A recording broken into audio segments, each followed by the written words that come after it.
We start with these town hall meetings, including the one the president had today in Portsmouth, New Hampshire. William Kostrick's a protester who came to the town hall meeting today with a gun. Mr. Kostrick, why did you come to the president's town meeting today? Well, Chris, first I'd like to correct... No, why did you come to the meeting? I came to the meeting to be heard. And what did you want to say? I wanted people to remember the rights that we have and how quickly we're losing them in this country. And what rights are we losing that you wanted to talk about at the meeting today at the town meeting on health care? There are a litany of them.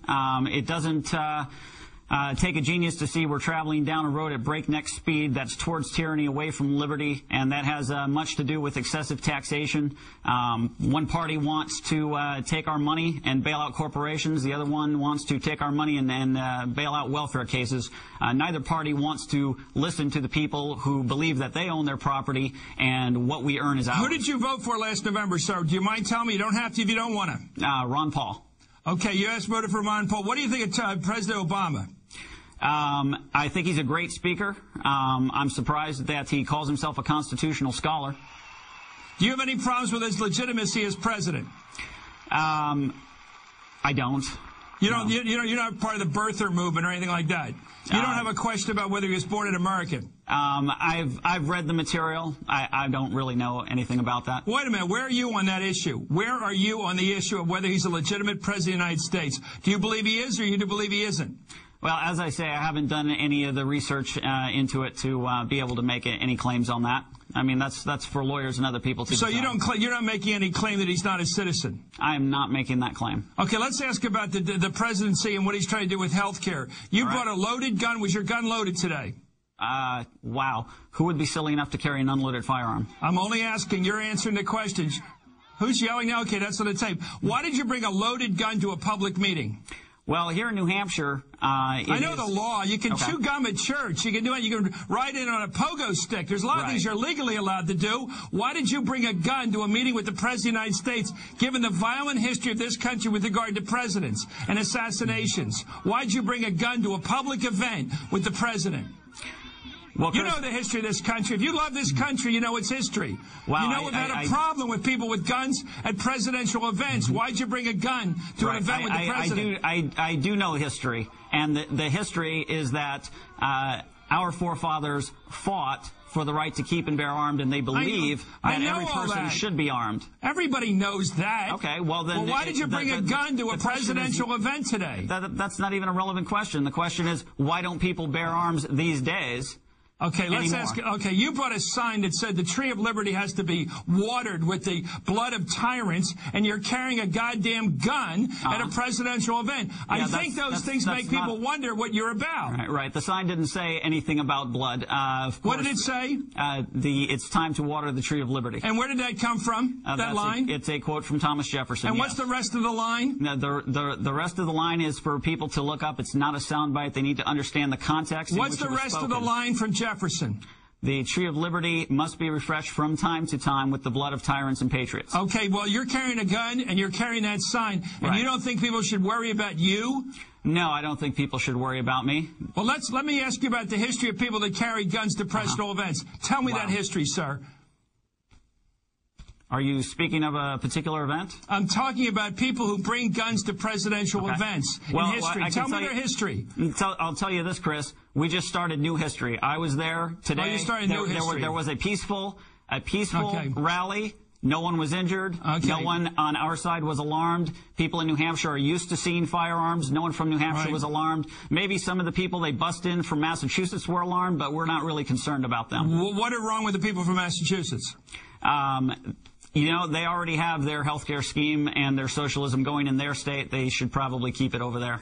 Now, let me get back to your belief. Do you believe that our fundamental rights as a republic, the limited government, the notions that people or individuals are supreme, you believe all that's at stake here? Yes. How so?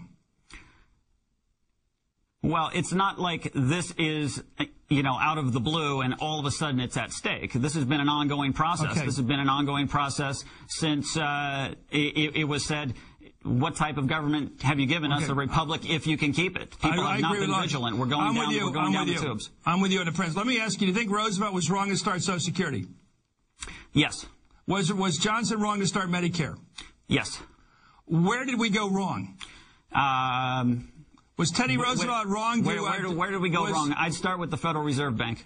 Well, how about was Wilson wrong with what he did in terms of reform? The income tax, was the income tax wrong?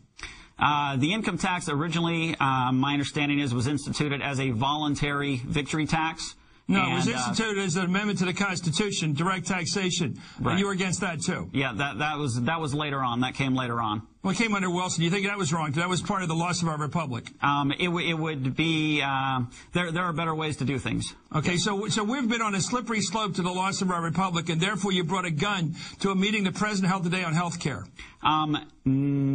Therefore, I don't know about that. I live in New Hampshire. I open carry many places. As I said, people come up, they talk to you. People here are pretty used to it. Okay, I want to be polite to you. I know we're not in New York. We're not in Los Angeles. It's not like people hit the deck when you walk past. Look, I have members of my family, members of the NRA. They don't carry guns, but they believe in the right to bear arms, as many Americans do. I'm not against that. Right. I'm asking you, what do you bring to this discussion about health care? By bringing a gun and that sign that you quote Jefferson from, what does that bring to a debate that this country's engaged in? And we're looking at your gun right now and your sidearm there. What did you, and it's loaded, you pointed that out. What are you doing to help this debate?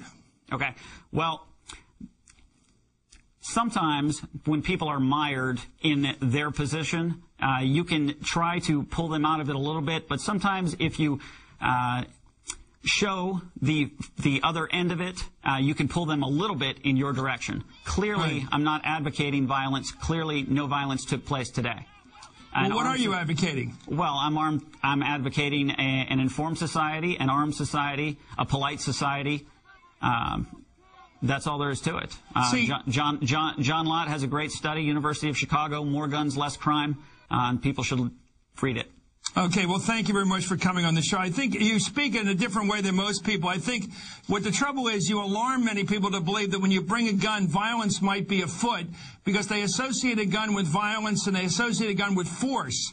But you say you're not interested in using force to get your way politically. You say that. For me, you're not using force. No, a firearm is a defensive tool. So bringing a show of force to a political debate was not meant as a violent act? Not at all.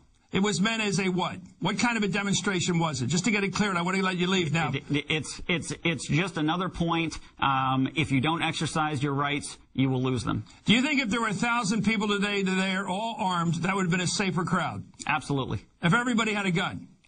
Absolutely. Okay, thank you very much. William Krosnick, thank you for coming on Hardball.